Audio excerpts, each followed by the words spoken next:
Hello, and welcome to the third episode of Season 5, hard to believe it's only 5 seasons, of Law Candor, the podcast wholly devoted to pursuing the legal technology revolution. I'm Rob, and I'm here with my co-host Bill, and of course, excited to talk about AI today. But before we jump into that, for today's rendition of Sightings of Radical Brilliance, I want to bring you yet another story, and Bill, why don't you take it away? Yeah, we're going to talk about artificial intelligence and data privacy and turning risk into benefit. This was actually an article we pulled from Forbes, and David Tyke, I hope I'm pronouncing that right, is a senior contributor over at Forbes.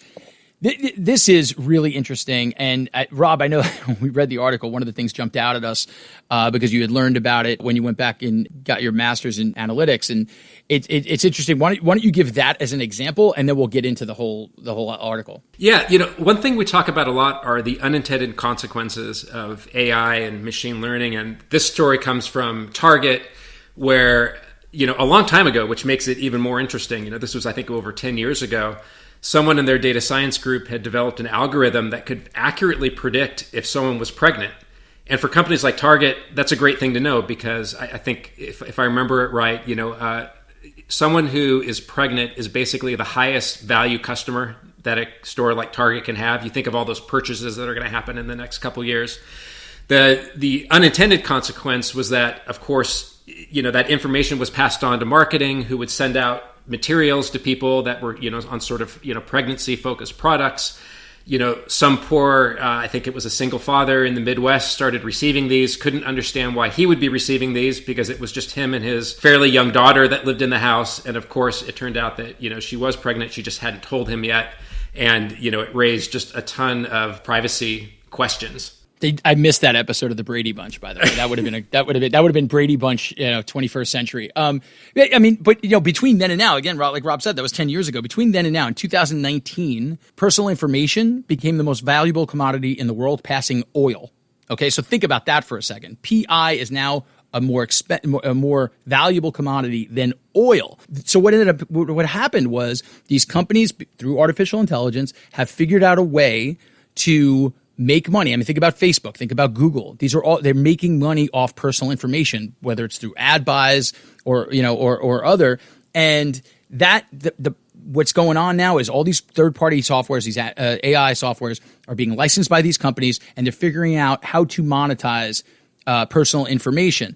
The problem is that also puts that personal information at risk. And so now what's going on is governments around the world, started with GDPR. Now you're seeing CCPA in the US, and a lot of states are trying to out-liberal each other to put regulations in place that gives them power over their personal information, right? So now you can file a DSAR and say, hey, what information do you have on me? How is it being used? How are you sharing it? And these companies have to comply with that. And also, you got to keep that data safe. There's a minimum viable standard of security that has to be around this personal information. And some of these AI platforms do put that data at risk. Well, and it's especially true if you're a company that's actually collecting that data yourself. If you're buying it from a third party, you hope that it's anonymized. But if you're gathering that data yourself, there are new technologies that are coming on the market that will work within the confines of a company, let everybody who needs to have access to that data have it, because I think that there's great benefits. You are improving products, you're personalizing things to a better degree, but at the same time, making sure that data is anonymized and kept private. I know it's a fine balance, and I agree that we should have control over our data, but I also do see the benefit of what happens when you aggregate a lot of really helpful data. Yeah, and then there's this gap in the market now, right? Where there are obviously security companies, and then there are companies. There's these AI companies that are allowing you to make sense of this personal information and to monetize it. There seems to be a gap. There's no bridge technology right now between privacy and security. No PrivSec company, if I can coin a term here. No PrivSec company, no PrivSec industry. And now so that vacuum is starting to get filled by different companies. The one in this article that they mention is Cape Privacy, which seems to be attacking this from a way of where they're giving you access to the data while keeping it encrypted, so it can still be used, but it keeps it safe. I think it's a fascinating topic. And even more importantly, I think we invented 2 new terms on this podcast today. PrivSec. I want to make sure that the podcast gets credit for that, and to out-liberal someone. Yes. I like that one too. That was a good one. Yeah. Yeah. Exactly.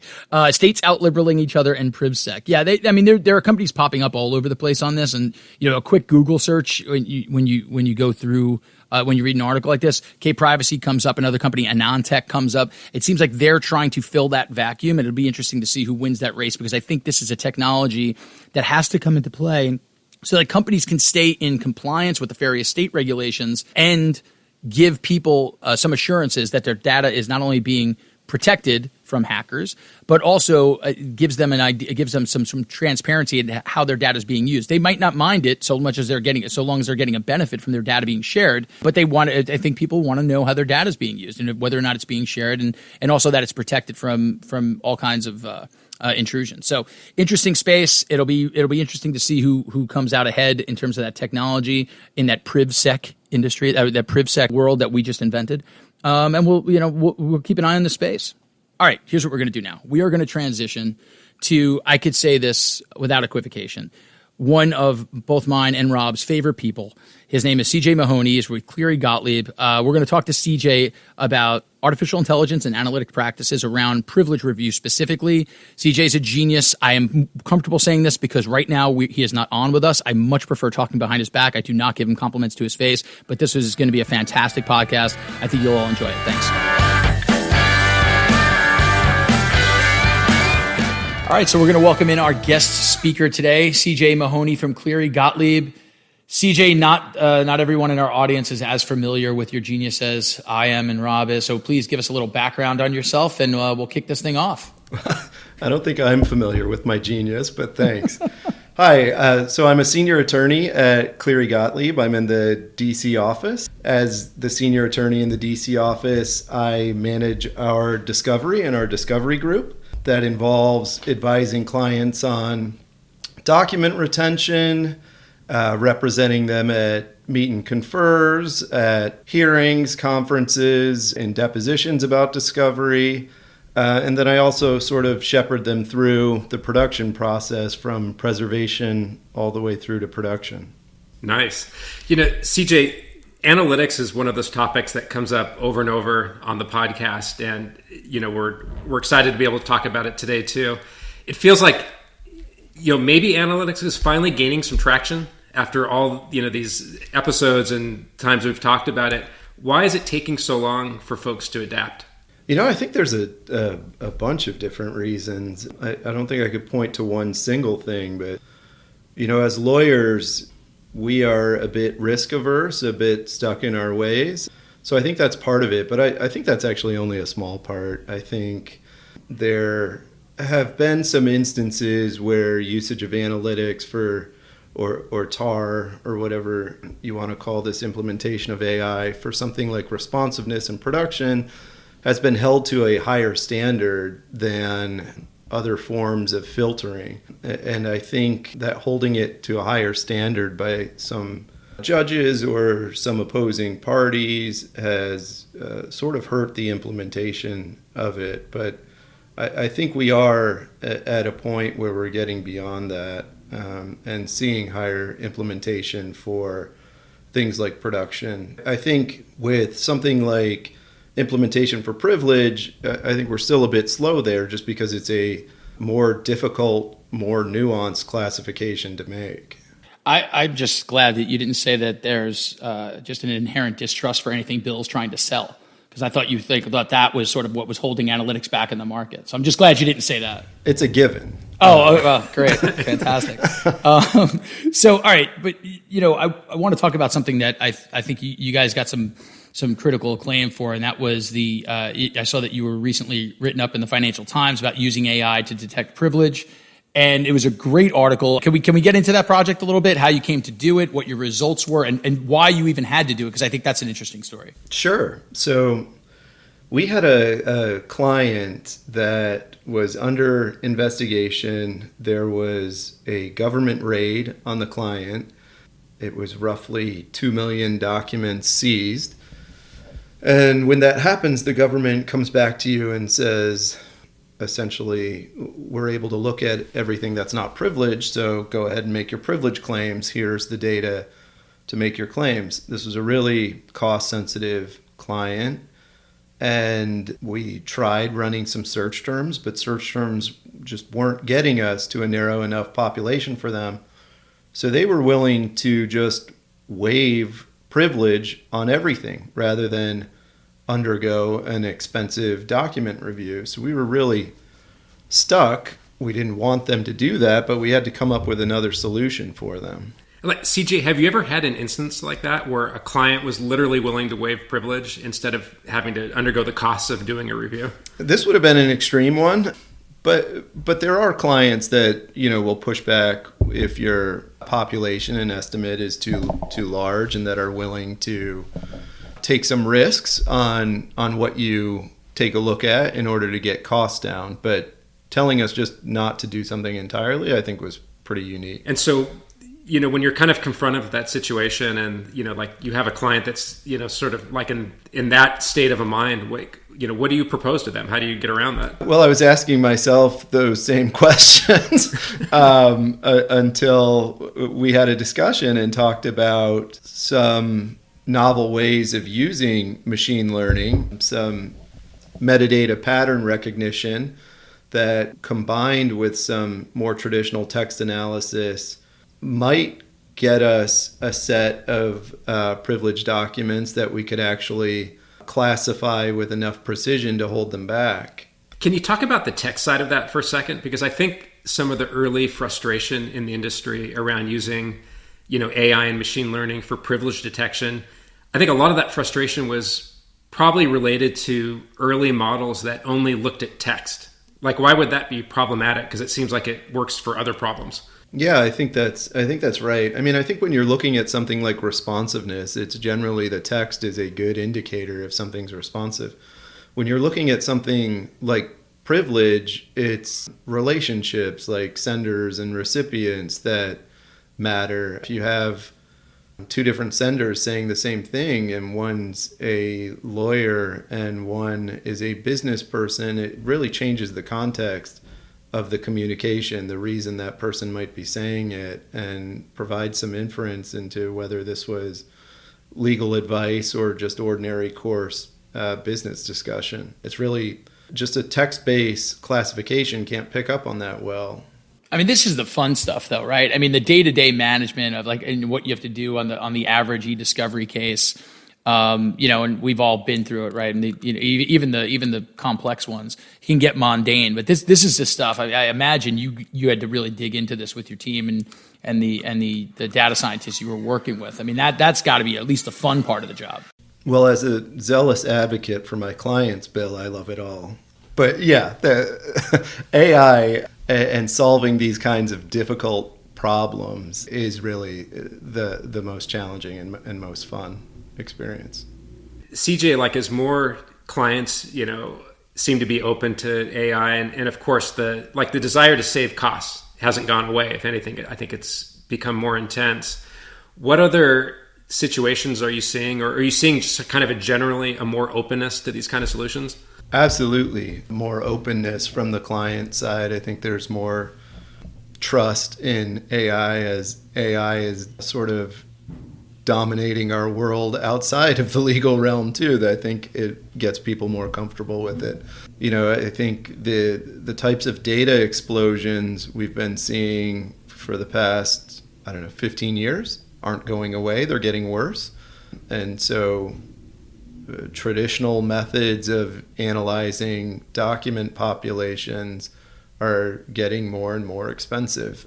And so because of that, clients are more and more willing to investigate something novel. You mentioned before that, maybe some of the earlier frustration was around kind of like that higher standard that people were being held to in using, AI. But it kind of begs an interesting question is how good do you think humans are at detecting things like privilege, compared to AI? We kind of hold this linear human review as the gold standard, but is it really that golden? Yeah, I think there's plenty of research out there that shows that in most cases it's not that golden. Now, that's not to say you can't have really effective human review or really effective search terms. AI seemed to be receiving a different level of scrutiny than the review capabilities of a human or someone developing search terms. Different level of validation. And I sort of get it. It was something that's new. There needs to be sort of a vetting process. But it seems like that scrutiny lasted a bit too long and was a bit too heavy. I want to talk about something. I'm going to do something now that I don't do with you often, because I'm much more comfortable giving you compliments behind your back than to your face. But I will give you one now. I think one of the other reasons why we're seeing people accept brain space or relativity analytics or that sort of analytics, in-case analytics, a little bit more prevalently is because they've gotten a stamp of approval from the DOJ, the FTC, and litigation. But I think that there is an issue where people now trust that technology. They've learned a script. They know that their vendors know how to press the buttons and follow the script. But that doesn't necessarily mean that people are more educated with regard to AI and the application of deep analytics, more specifically in how it works. And so that, for me, that's an area where I think you stand out, even amongst other clients or law, whether at the law firm or at the corporate level that I've seen, where they say, "Oh, you're using BrainSpace, that's enough for me." But when BrainSpace breaks down, when relativity analytics breaks down, and look, they always do, they're great technologies, but there's always an issue. When you have to figure out a way around it, or how to manipulate, or how to work with the technology to get it to give you the right, the most accurate response that you're looking for, you need to understand how it works. And that I still think there's a little bit of a lag there. There's not many people out there that really understand how it works. They just trust the technology that's out on the market. Can you talk about that a little bit?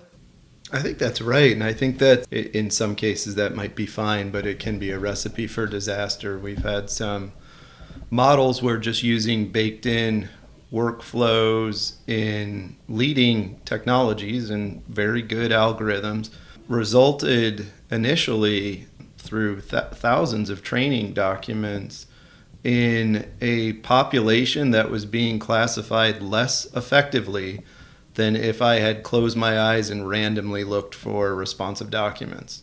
And so when you have a baked-in workflow yielding those results after reviewing what should have been more than enough documents, what do? If you just have someone that knows how to execute that process and doesn't understand the science, you're kind of stuck. You really need to understand how those classifications are being made, what the model is relying on, and how to go about tweaking that outside of a set workflow. Yeah, that makes sense. And I think, again, I see it more and more. I think people, they just rely on the technology. And to your point, that might be good 80% of the time. But 20% of the time, if you don't know why it broke down, then you're captive to it, and there's nowhere to go. That's when you end up on 2-hour-long calls with the vendor trying to figure out what. Yeah, and I would just say, and that 80% of the time is 80% of the time for responsiveness. When you're dealing with more complex classifications like privilege or some type of key document analysis, it's probably going to be more like 50% of the time. Yeah, it's a lot more nuanced. Agreed.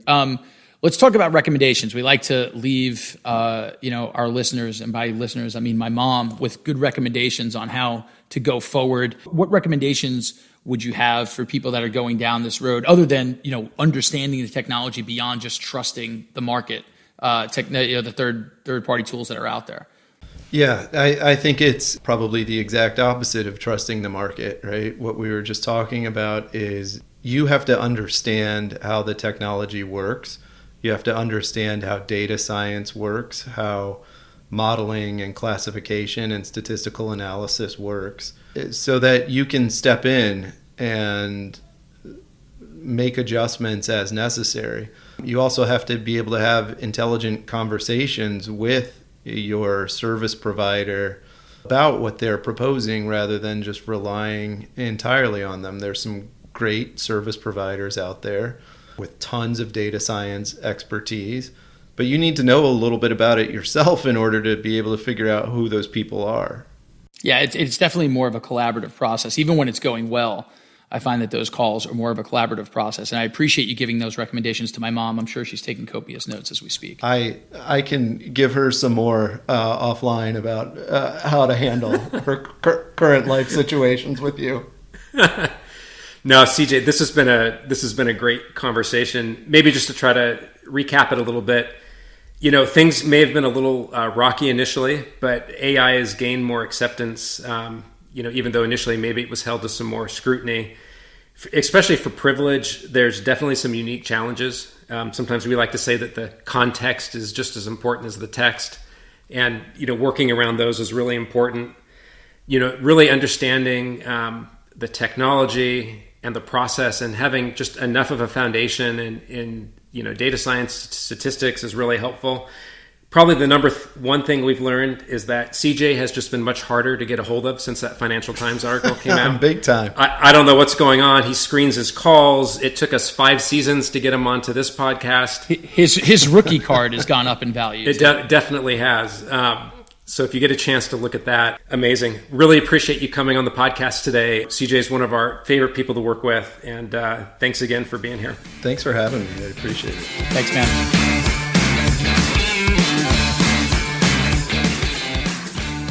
Hey, Podcast Nation, just one more note. Look, I know people listen to Law Candor for different reasons. For some of you, it's to keep abreast of developments in the legal world. I know some of you use it to help you fall asleep at night. Whatever your use is, please support us, like us, leave a comment, subscribe.